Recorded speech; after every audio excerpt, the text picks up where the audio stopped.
Hello student, मैं हूं निहाल। कैसे आप सब स्टूडेंट? लास्ट वीडियो में हमने क्लास 12 मैथ्स के अंदर जो चैप्टर 4 था हमारा, वो हमने कंप्लीट कर लिया। ठीक है, अब हमारे पास इसके बाद उससे रिलेटेड मैट्रिक्स का ये एक पार्ट जो है हमारे पास है chapter 5 inverse of a matrix and the linear equation, Vikram अवयव एवं रैखिक समीकरण। तो देखो, वैसे मैंने आपको मैट्रिक्स के बेसिक में सबसे पहले मैंने आपको ये बात बताई थी कि मैट्रिक्स जो होता है हमारे पास लीनियर इक्वेशन जो होता है उसके सॉल्यूशन में काम आएगा जो रैखिक समीकरण बनेगी। अब हमारे पास चैप्टर हमने थर्ड पढ़ा मैट्रिक्स का पार्ट, फिर हमने डिटरमिनेंट्स पढ़ा, वो भी एक मैट्रिक्स का पार्ट था। अब हम चैप्टर 5 पढ़ेंगे inverse of matrix and linear equation, ये भी एक मैट्रिक्स का ही पार्ट है। ये तीनों चैप्टर मिला के हमारे पास 10 मार्क्स के हैं।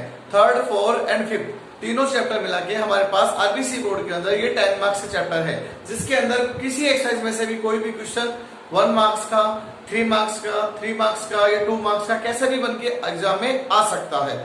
तो हम स्टार्ट करते हैं स्टूडेंट। आज हमारे पास चैप्टर जो 5 है उसके बारे में स्टार्ट करने वाले हैं। सबसे पहले हम बात करते हैं, इसके अंदर हम पढ़ेंगे नॉन सिंगुलर मैट्रिक्स। ठीक है ना, एक बात तो ध्यान रखना, लास्ट ईयर जो अभी 2000 जो हमारे पास पेपर हुआ था, ये भी जो 20 के अंदर मैथ्स के पेपर में डेफिनेशन पूछी गई थी सिंगुलर और नॉन सिंगुलर मैट्रिक्स की कंडीशन के ऊपर। तो ये बात हमें ध्यान रखना, मैंने आपको हर एक चैप्टर की डेफिनेशन आपको अच्छे से बता रहा हूं।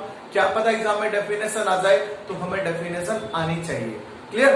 तो हम स्टार्ट कर रहे हैं इसकी डेफिनेशन। हमारे पास है नॉन सिंगुलर मैट्रिक्स, तो देखो इसकी डेफिनेशन क्या कहती है।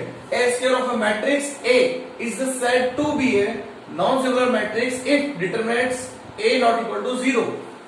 क्या कहना चाहता है, समझ में नहीं आया?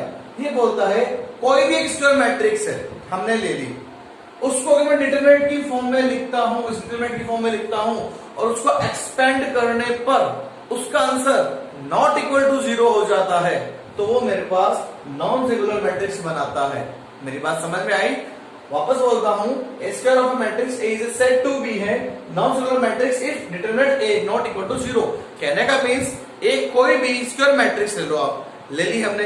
अभी मैं एग्जांपल भी समझाऊंगा, उसका एक्सपेंड करके डिटरमिनेंट फाइंड आउट कर। डिटरमिनेंट मतलब सिंगल टर्म में वैल्यू फाइंड आउट करनी है। अगर सिंगल टर्म में वैल्यू मेरे पास नॉट इक्वल टू 0 आ जाती, कहने का means not equal to 0 means minus plus कुछ भी आ सकता है, लेकिन नॉट इक्वल टू 0 आ जाए तो हमारे पास वो नॉन सिंगुलर मैट्रिक्स हो जाएगी। इसको हिंदी में बोलते हैं व्युत्क्रमणीय अवयव। एक वर्गाकार अवयव जिसके संगत सारणी का मान शून्य न हो व्युत्क्रमणीय अवयव कहलाता है। अब मैंने यहाँ पे एग्जांपल लिख रखा है, हम एक एग्जांपल लेना चाहते हैं। देखो सिंपल सा, चलो मैं एक एग्जांपल ले लेता हूं।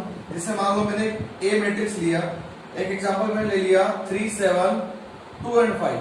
ठीक है, मैं बोलता इसका डिटरमिनेंट फाइंड आउट करो। तो डिटरमिनेंट को आप कैसे लिखते हो, 3 7 2 5 की टर्म में लिखते हो ना। तो ये मैंने लिख दिया। अब मैं इसका सॉल्यूशन करूं तो डिटरमिनेंट ए की वैल्यू देखो कितनी आने वाली है, 3 5 जा 15 माइनस 7 2 जा 14। तो बताओ मेरे पास डिटरमिनेंट ए इक्वल टू कितना आ गया, 1। मेरी बात समझ में आई?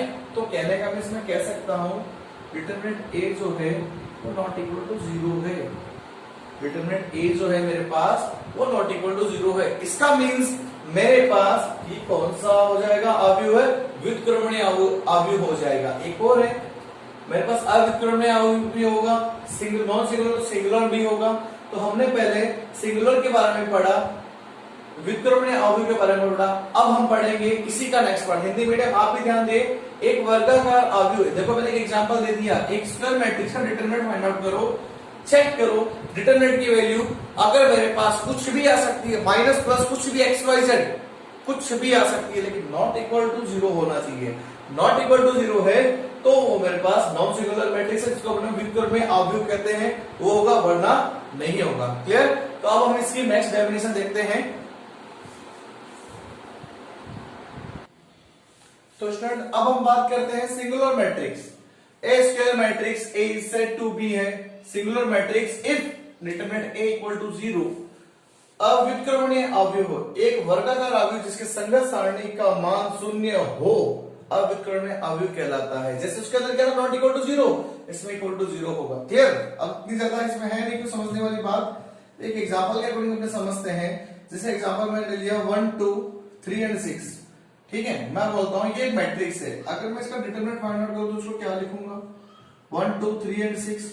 अब डिटरमिनेंट की वैल्यू अगर मैं फाइंड आउट करूं तो देखो मेरे पास कितनी आ जाएगी, इसको चेक करो, ये आया 6 -6, but determinant A equal to कितना आ गया 0। अगर डिटरमिनेंट ए इक्वल टू अगर मेरे पास 0 आ गया तो मैं क्या कह सकता हूं, ये मेरे पास जो मैट्रिक्स होगी एक अविकर्णीय अवयव होगा, जिसको अपने सिंगुलर मैट्रिक्स कहते हैं। दोनों डेफिनेशन मोस्ट है एग्जाम में, इस साल के पेपर के अंदर 2020 में शायद सिंगुलर या नॉट सिंगुलर, मेरे पास नॉट सिंगुलर दोनों में से कोई एक डेफिनेशन आई थी, वो भी 1 मार्क्स में। अब यहाँ पे बच्चों का हो गया कंफ्यूजन का हमने डेफिनेशन पढ़ी नहीं, तो बेटा डेफिनेशन पढ़ना बहुत ज्यादा जरूरी है।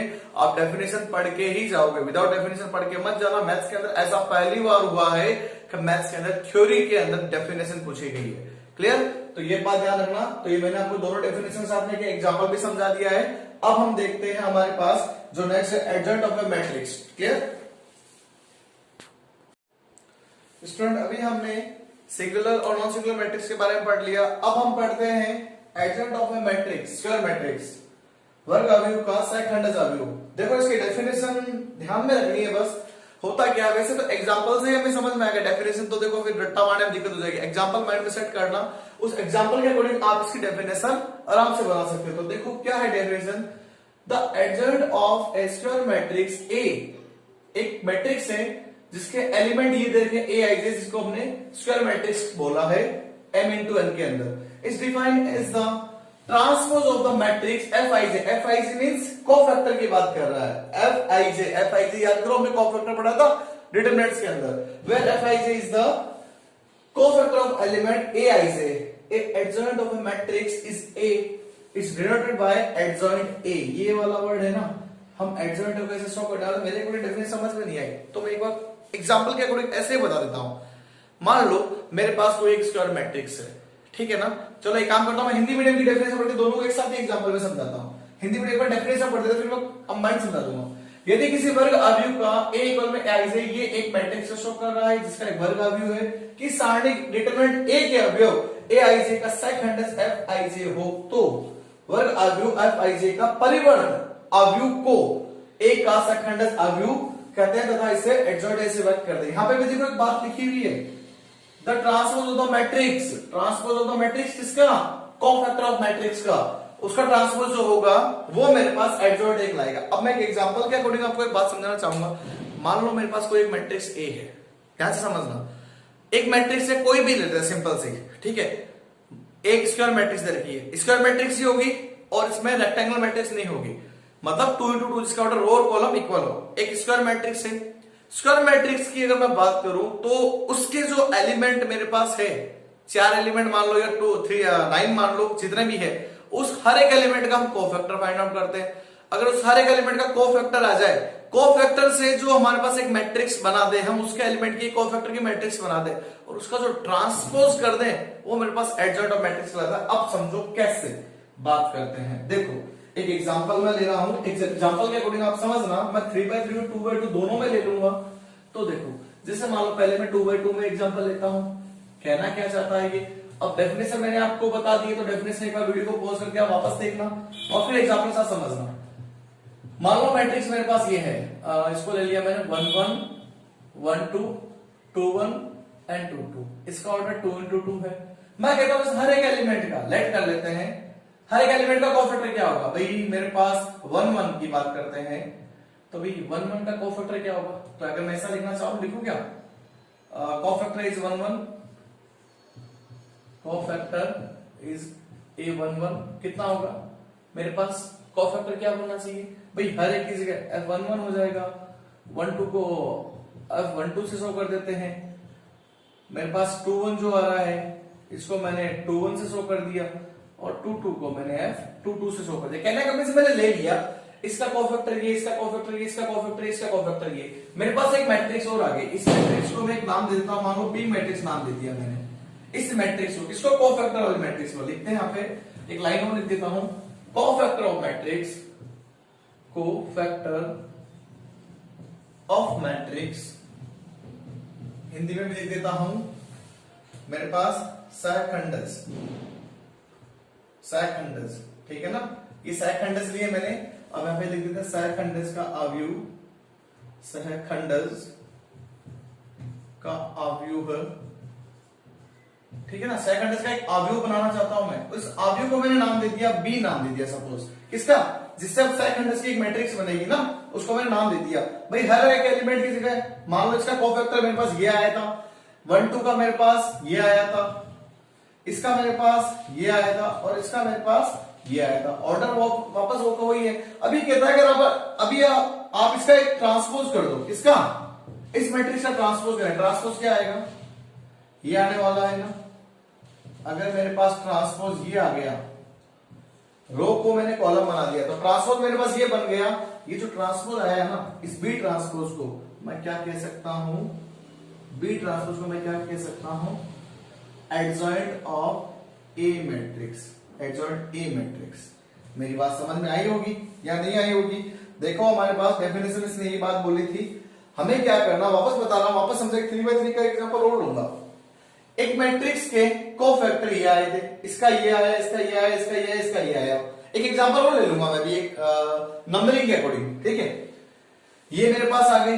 अब इससे मैंने क्या किया, एक मैट्रिक्स और बना दी, इसको ले लिया, कोफैक्टर मैट्रिक्स को नाम दे दिया बी मैट्रिक्स। ये बोलता है अगर आप बी इसका ट्रांसपोज कर दो तो ये मेरे पास क्या बन जाता है, एडजॉइंट ऑफ ए बन जाता है। एक एग्जांपल और लेते हैं, नंबरिंग के अकॉर्डिंग लेते हैं। मेरे अकॉर्डिंग मेरे को लगता है थोड़ा नंबरिंग के अकॉर्डिंग लेंगे तो थोड़ा और सही समझ में आएगा। तो वो भी देखें हमारे पास क्या आएगा। जैसे मान लो मैंने एक नंबरिंग के अकॉर्डिंग मैट्रिक्स ए ले ली, सपोज ये 1 2 एंड 3 4 है।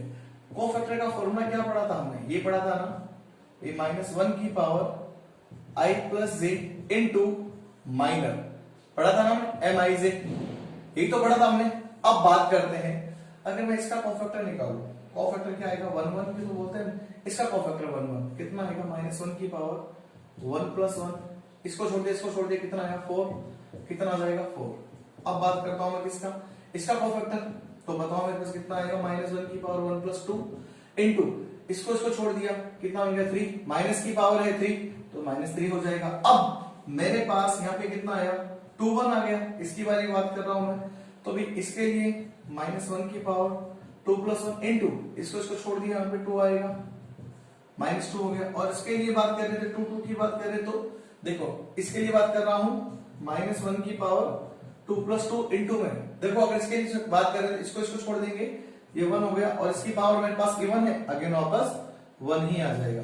ये आ गया मेरे पास। अब लिखता हूं मैं कोफैक्टर ऑफ मैट्रिक्स, ये बात आपको लिखनी है बार बार, कोफैक्टर ऑफ मैट्रिक्स। अगर कोफैक्टर के मैट्रिक्स की बात करूं, सहखंडज का अवयव, सहखंडज का अवयव की बात करूं, तो मेरे पास सहखंडज का अवयव को मान लेते हैं अपने, मान लिया बी है, क्या बन जाएगा सहखंडज का अवयव, बात समझना ध्यान से भाई। इसका क्या आया, इसकी जगह तो लिखूंगा 4 आ गया भाई, F11 4 आ गया, 1 2 कितना आ गया -3 आ गया, ये कितना आ गया -2 आ गया, और ये कितना आ गया 1 आ गया। ये कहता है इसका ट्रांसपोज करो, करते हैं ट्रांसपोज। ट्रांसपोज किया, देखो कितना आ गया 4 -3 -2 और 1। मेरी बात समझ में आ रही है। ये हमने क्या कर दिया, इसका ट्रांसपोज कर दिया। अब ट्रांसपोज करने पर देखो मेरे पास कंडीशन क्या है, कंडीशन आ गई, इस ट्रांसपोज को, बी ट्रांसपोज को हम क्या बोलते हैं, एडजॉइंट ए, इसको हम बोलते हैं एडजॉइंट ए। तो कहने का मींस अगर मैं लास्ट में बात करता हूं, मेरे पास एडजॉइंट ए क्या बन जाएगा, किसका, इस मैट्रिक्स का। फाइंड आउट करना हम इस तरीके से बताएंगे पूरा एक्सप्लेन करके। ये बनेगा 4 -2 -3 और 1, ये बनेगा मेरे पास इसका एडजॉइंट ए। मेरी बात समझ में आई होगी। अब तो स्टूडेंट ध्यान रखना, आज के वीडियो में हमने क्या पढ़ा, non singular matrix, singular matrix, और हमने पढ़ा इसका क्या, एडजॉइंट है। एडजॉइंट ऑफ मैट्रिक्स हमने अवयव का परिवर्त रूप फाइंड आउट करना सीखा। अभी मैंने लिखा था ना हिंदी के अंदर, वर्ग अवयव का सहखंडज अवयव, तो वर्ग अवयव का सहखंडज अवयव यही होता है, इसको हम दर्शाते हैं एडजॉइंट ए से दर्शाते हैं। इंग्लिश के अंदर ही हमारे पास क्या एडजॉइंट ऑफ मैट्रिक्स है। क्लियर। तो आज के वीडियो में हमने 2 एग्जांपल देखे, दोनों के ऊपर मैंने कंडीशन लेके बताई, और एडजॉइंट मैट्रिक्स हमारे पास इसी टाइप से फाइंड आउट होगा। एडजॉइंट मैट्रिक्स की कंडीशन और यही है कि वो जब भी उसका ऑर्डर आएगा तो वो 2x2 में ही आएगा, कभी ऐसा नहीं होगा। अब एक बात और, आप चाहो तो इसको डिटरमिनेंट ए की कंडीशन में भी बना के फिर ये सोल्व कर सकते हो, नहीं तो डायरेक्ट कोफैक्टर लेके सोल्व कर लो तो भी हमारा आंसर यही आएगा। अब देखो कोई कहता है कि जैसे मान लो कंडीशन, तो भी मेरे को इसका डिटरमिनेंट लेना है ना, तो मैं इसको इस फॉर्म में भी लिख सकता हूं। पहले इस फॉर्म में लिख दूं 1 2 3 4 ये डिटरमिनेंट की फॉर्म में लिख दिया मैंने, और डिटरमिनेंट की फॉर्म में लिखे ये इसके कोफैक्टर ले लिए, कोफैक्टर लेने के बाद एक मैट्रिक्स बना दी, मैट्रिक्स का ट्रांसपोज कर दिया, वो क्या बन गया हमारे पास है एडजॉइंट बन गया। ध्यान रखना इस एडजॉइंट की हमें बहुत जगह जरूरत पड़ने वाली है। जब इनवर्स मैट्रिक्स फाइंड आउट करना सीखेंगे ना अपने पास व्युत्क्रमणीय अवयव, तो उसके लिए इसकी बहुत जरूरत पड़ेगी, ये बात ध्यान से रखना। क्लियर? ओके, आज के वीडियो में हमने इतना पढ़ लिया, नेक्स्ट वीडियो में हम आगे पढ़ेंगे इनवर्स कैसे फाइंड आउट करते हैं। क्लियर? Okay, thank you.